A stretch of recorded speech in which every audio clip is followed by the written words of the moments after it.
IPL 2023 के mini auction के लिए 405 शॉर्टलिस्टेड प्लेयर्स का नाम बीसीसीआई ने जारी कर दिया है और उसके साथ साथ पहले सेट की लिस्ट भी हमारे सामने निकल करके आ गई है और मयंक अग्रवाल समेत कई बल्लेबाज होंगे जिनसे आईपीएल 2023 के मिनी ऑक्शन की शुरुआत होगी। लेकिन आखिर इन बल्लेबाजों में से कौन किस टीम में जाएगा, किसको कितने पैसे मिलेंगे और कौन से वो प्लेयर्स होंगे जो कि अनसोल्ड रह जाएंगे, पूरी एनालिसिस के समेत आपको एक प्रेडिक्शन लिस्ट में देने वाला हूं। बहुत ही ज्यादा इंटरेस्टिंग वीडियो होने वाली है, लेकिन उससे पहले एक छोटी सी रिक्वेस्ट आपसे है कि हम लोग 50 के सब्सक्राइबर्स के बहुत ही ज्यादा करीब है और इस चैनल पर आईपीएल 2023 के ऑक्शन के साथ साथ इंटरनेशनल क्रिकेट और उसके साथ साथ तमाम न्यूज अपडेट्स और डेप्थ एनालिसिस मैं आपको देने की कोशिश करता हूं। तो अगर आपको काम पसंद आ रहा हो then make sure you click on the subscribe button, press the bell notification, become part of the family. और अब जल्दी से बात करते हैं कि इन बल्लेबाजों में से किसे टीम मिलेगी और किसे खाली हाथ घर लौटना पड़ेगा।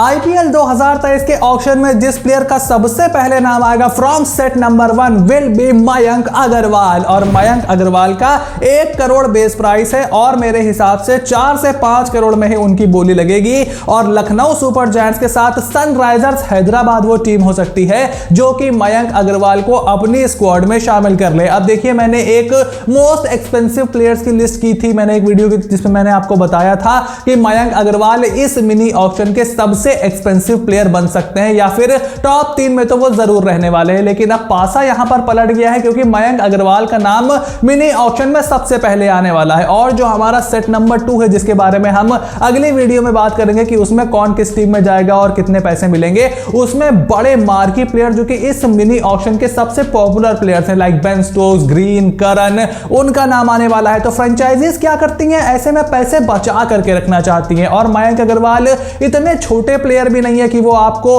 अनसोल्ड चले जाए और फ्रेंचाइजीज कहें कि ठीक है बाद में इनका नाम बुला लेंगे। उन पर कोई ना कोई बोली तो जरूर लगाएगा और पहले नाम में ये परेशानी मयंक अग्रवाल के सामने आकर के खड़ी हो सकती है जो कि उनके पैसों को ड्रास्टिकली डाउन कर सकती है। लखनऊ सुपर जायंट्स वो जा सकते हैं केएल राहुल की वजह से और उसके अलावा उन्हें नंबर 3 पर एक बल्लेबाज की भी जरूरत है। वहीं सनराइजर्स हैदराबाद मेरे हिसाब से वो टीम हो सकती है जो कि मयंक अग्रवाल को अपनी टीम में शामिल कर ले और उनका सबसे ज्यादा फायदा भी वही उठा सकते हैं और उनको आने वाले समय में कप्तान के तौर पर भी देख सकते हैं या फिर अभिषेक शर्मा के साथ एक अच्छा राइट हैंड बैट्समैन भी पेयर कर सकते हैं। इसके अलावा मुझे नहीं लगता कि किसी भी टीम को मयंक अग्रवाल की बहुत ज्यादा जरूरत होने वाली है। एक आधा सरप्राइज अगर हमें देखने को मिले लाइक मुंबई इंडियंस ऊपर हाथ खड़ा कर दे या फिर चेन्नई सुपर किंग्स खड़ा कर दे तो I will be really surprise. लेकिन जहां तक सोल्ड होने की बात है मुझे लगता है कि इतने पैसों में वो लखनऊ सुपर जायंट्स और एसआरएच में से किसी एक टीम में जाने वाले हैं। सेकंड प्लेयर जिनका नाम मयंक अग्रवाल के साथ ही सेट नंबर 1 में है is Harry Brook from England. अब मयंक अग्रवाल, हैरी ब्रूक, इन सब का एक सेट में होने का मतलब है कि इन प्लेयर्स पर उतने पैसे नहीं लगेंगे जितना शुरुआत में एंटिसिपेट किया जा रहा था। और उसके साथ साथ किस प्लेयर का नाम झोले में से निकल करके आता है उस पर भी बहुत कुछ डिपेंड करता है कि आप फ्रेंचाइजीज किस तरीके से उस प्लेयर के बारे में सोच रही हैं। लेकिन एक बात तय है कि इंग्लैंड के इस युवा बल्लेबाज पर ढेर सारे पैसे खर्च होने वाले हैं। और अगर हम हैरी ब्रूक के प्रेडिक्शन की बात करें तो 1.5 करोड़ उनका बेस प्राइस है। मेरे हिसाब से 5 से 8 करोड़ में वो जाएंगे और पंजाब किंग्स के साथ साथ रॉयल चैलेंजर्स बैंगलोर वो टीम होगी जो कि हैरी ब्रूक को अपने स्क्वाड में शामिल करने के बारे में सोच सकती है। अगर आप पंजाब किंग्स के नजरिए से देखो तो उनके पास बजट अच्छा खासा है और उनको जॉनी बेयरस्टो के साथ साथ लियाम लिविंगस्टन की एक अच्छी रिप्लेसमेंट भी मिल जाएगी और तीनों इंग्लिश के प्लेयर्स भी हो जाएंगे। वहीं रॉयल चैलेंजर्स बैंगलोर अपनी टीम में युवा खिलाड़ियों को लाने की जरूर कोशिश करेगी because they are ageing batting unit. आपको फाफ डू प्लेसी का रिप्लेसमेंट आगे चल के चाहिए होगा। इवन मैक्सवेल उस लिस्ट में है, विराट और डीके भी है, बट ओवरसीज खिलाड़ी है तो मेरे हिसाब से मैक्सवेल की इंजरी का भी जहां तक सवाल है उसके लिए भी रॉयल चैलेंजर्स बैंगलोर इनके पीछे जा सकती है। बहुत ज्यादा खिलाड़ियों की आरसीबी को जरूरत भी नहीं है तो एज अ बैकअप भी उनका इस्तेमाल कर सकते हैं। लेकिन और भी बहुत सी टीमें होंगी जो कि हैरी ब्रूक पर अपने हाथ जरूर खड़े करेंगे। लेकिन मेरे हिसाब से ये 2 टीमें हैं जो कि हैरी ब्रूक को अपनी स्क्वाड में शामिल कर सकती हैं। Third player from set number 1 is Ajinkya Rahane. और अजिंक्य रहाणे इस साल 50 लाख के छोटे बेस प्राइस के साथ ऑक्शन में आ रहे हैं और मेरे हिसाब से 1 करोड़ से ज्यादा उनको नहीं मिलने वाला है और मुंबई इंडियंस या तो उनको खरीदेगी या फिर बहुत ज्यादा चांसेस हैं कि अजिंक्य रहाणे अनसोल्ड भी रह जाएं। अब देखिए, अनसोल्ड आपको थोड़ा सा हार्श जरूर लग रहा होगा बट एट द मोमेंट क्योंकि पहले सेट में नाम निकल करके आ रहा है तो मेरे हिसाब से फर्स्ट सेट में अगर ये अनसोल्ड जाते भी हैं तो भी बाद में कोई टीम इनको जरूर उठा सकती है अगर उनके पास बजट हो, लेकिन एट द मोमेंट ऐसी कोई टीम मेरी समझ में नहीं आ रही है जो कि हाथों हाथ अजिंक्य रहाणे को खरीद ले। आपकी समझ में आ रही हो तो जरूर कमेंट बॉक्स में लिख करके आप मुझे बता सकते हो, लेकिन मेरे हिसाब से मुंबई से थोड़ा सा लोकल कनेक्शन है तो मुंबई में जा सकते हैं। आई डोंट थिंक कि चेन्नई सुपर किंग्स इनके पीछे जाएगी। दिल्ली कैपिटल्स को भी अब जरूरत नहीं है, उनके पास ऑलरेडी यश ढोल जैसा खिलाड़ी बैकअप में तैयार बैठा हुआ है और ऐसी बहुत ही कम टीमें हैं जिनको टॉप ऑर्डर में रहाणे जैसे एंकर की जरूरत है। तो मेरे हिसाब से अगर मुंबई इंडियंस इनको ले पाती है तो ठीक है, वरना अजिंक्य रहाणे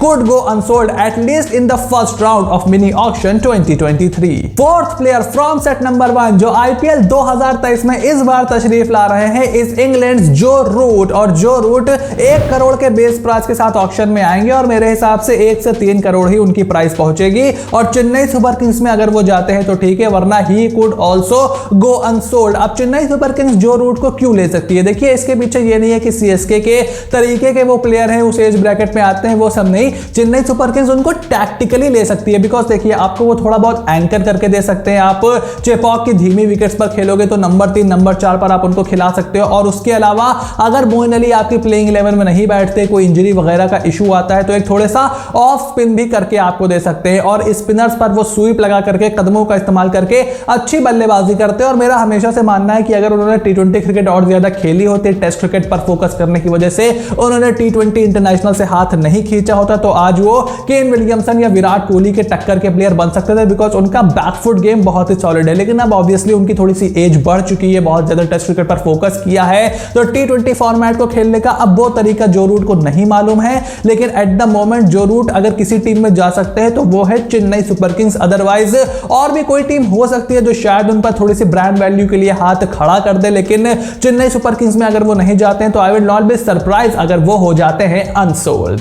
फिफ्थ प्लेयर जो कि जो रूट की तरह ही तशरीफ लाए हैं in the IPL 2023 mini auction is Rilee Rossouw from South Africa. अब रायली रोसो आईपीएल 2023 में एक पॉपुलर प्लेयर साबित हो सकते हैं, बिकॉज वो लेफ्ट हैंडर हैं और उनका बेस प्राइस यहां पर 2 करोड़ है और उनके मेरे हिसाब से 3 से 5 करोड़ में वो बिकेंगे। और royal Challengers Bangalore, Gujarat Titans या फिर चेन्नई सुपर किंग्स वो टीम हो सकती है जो कि रायली रोसो को अपनी स्क्वाड में शामिल करके उनका फायदा उठा सकती है। देखिए, रायली रोसो जहां तक आरसीबी की बात है, उनके पास कोई बैक ऑफ लेंथ पेस नहीं हिटर है जो कि मिडिल ऑर्डर में उनके लिए बल्लेबाजी कर पाए। वहां पर आपको एक लेफ्ट हैंडर की भी जरूरत है, तो वो काम रायली रोसो पूरा कर सकते हैं। आप उनको मैक्सवेल के रिप्लेसमेंट के तौर पर टीम में शामिल कर सकते हो। वहीं गुजरात टाइटंस में या तो आप उनको मिलर का बैकअप बनाओ, लेकिन क्योंकि वो टॉप ऑर्डर में खेलना पसंद करते हैं तो आप उनको शुभमन गिल के साथ एज अ ओपनर भी ट्राई कर सकते हो। वहीं चेन्नई सुपर किंग्स में भी वो डेवन कॉनवे के बैकअप के तौर पर आपकी स्क्वाड में शामिल हो सकते हैं और ऋतुराज गायकवाड़ के साथ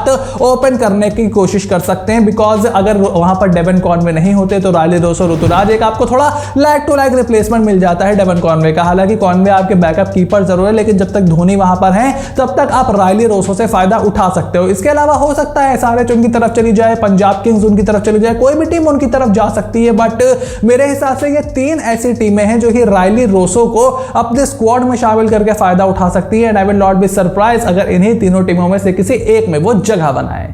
last but not the least, 6th player जो कि आईपीएल 2023 के मिनी ऑक्शन में सरप्राइजिंगली तशरीफ ला रहे हैं is Kane Williamson from New Zealand. अब पिछले साल तक सनराइजर्स हैदराबाद का कप्तान था ये खिलाड़ी और इस साल 2 करोड़ के बेस प्राइस के साथ वो आ रहे हैं और मेरे हिसाब से 2 से 5 करोड़ रुपए से ज्यादा उनको नहीं मिलने वाले हैं। और चेन्नई सुपर किंग्स के साथ साथ दिल्ली कैपिटल्स वो टीम हो सकती है जो कि केन विलियमसन को अपने स्क्वाड में शामिल कर ले। अब अगर आप चेन्नई सुपर किंग्स की पर्सपेक्टिव से सोचो तो वो एज महेंद्र सिंह धोनी के सक्सेसर के तौर पर देखे जा रहे हैं। हालांकि मुझे नहीं लगता कि उस दिशा में चेन्नई सुपर किंग्स जाने वाली है और दिल्ली कैपिटल्स ऐसे खिलाड़ियों को जरूर अपनी स्क्वाड में पिक कर लेती है। पहले हमने देखा उन्होंने स्टीव स्मिथ को पिक करके रखा था। अगर दिल्ली कैपिटल्स नहीं तो सनराइजर्स हैदराबाद उनकी तरफ देख सकती है एक बार फिर से। लेकिन जिस तरीके का क्रिप्टिक पोस्ट उन्होंने डाला था, एक इमोशनल पोस्ट डाला था जब उनको रिलीज किया गया था, उससे मुझे नहीं लगता कि हैदराबाद भी अब उस गली जाने वाली है। ऐसे में अनसोल्ड भी रह सकते हैं केन विलियमसन। लेकिन एट द मोमेंट ऐसी कोई टीम सामने से मुझे नहीं नहीं दिखाई दे रही है जो कि केन विलियमसन को अपने स्क्वाड में शामिल कर ले और उनको प्लेइंग 11 में भी खिलाए और उनसे पूरी तरीके से फायदा उठवा पाए। बिकॉज T20 में हाल फिलहाल में उनका प्रदर्शन भी बहुत अच्छा नहीं रहा है। पिछले साल IPL में भी उनका प्रदर्शन बहुत अच्छा नहीं था, 90 के आसपास का स्ट्राइक रेट था, रन बिल्कुल भी नहीं बना रहे थे और एक लायबिलिटी बनकर अपनी टीम में आ गए थे। और पहले सेट में नाम आने का मतलब है कि आपके अनसोल्ड जाने का खतरा बहुत ज्यादा बढ़ जाता है और फिर एंड में अगर फ्रेंचाइजीज को आपकी जरूरत लगती है तो शायद आपका नाम आ जाए ऑक्शन लिस्ट में, लेकिन अगर नहीं आता तो आप अनसोल्ड भी जा सकते हो। पिछले साल सुरेश रैना के साथ भी सबको यही लग रहा था कि शायद आखिरी में नाम वापस आएगा, शायद आखिरी में नाम वापस आएगा, लेकिन ऐसा नहीं हुआ। And today this could also happen to Kane Williamson. तो IPL 2023 के सेट 1 के 6 के 6 खिलाड़ियों के बारे में हमने बात की और मैंने आपको थोड़ा से एनालिसिस के साथ साथ अपना एक प्रेडिक्शन बनाने की कोशिश की है कि कौन किस टीम में जाएगा और कौन अनसोल्ड रह जाएगा। But always remember that this is just my opinion. और आपका ओपिनियन क्या है फटाफट से कमेंट बॉक्स में लिख करके बताइए कि आपके हिसाब से इन 6 बल्लेबाजों में से किसे कौन सी टीम खरीद पाएगी और कितने पैसे लगेंगे और कौन अनसोल्ड रह जाएगा। आपका जो भी ओपिनियन हो कमेंट बॉक्स में लिख करके जरूर बताइएगा। आई होप वीडियो आपको एंटरटेनिंग और इंफॉर्मेटिव लगी होगी। अगर ऐसा है then make sure to click on the subscribe button, press the bell notification, become part of the family. अब सेट 1 के बाद सेट 2, सेट 3 सबकी ऐसे ही प्रेडिक्शन सीरीज आपके सामने आने वाली है। So you have to stay tuned for everything that is coming your way and I will see you soon in the next video.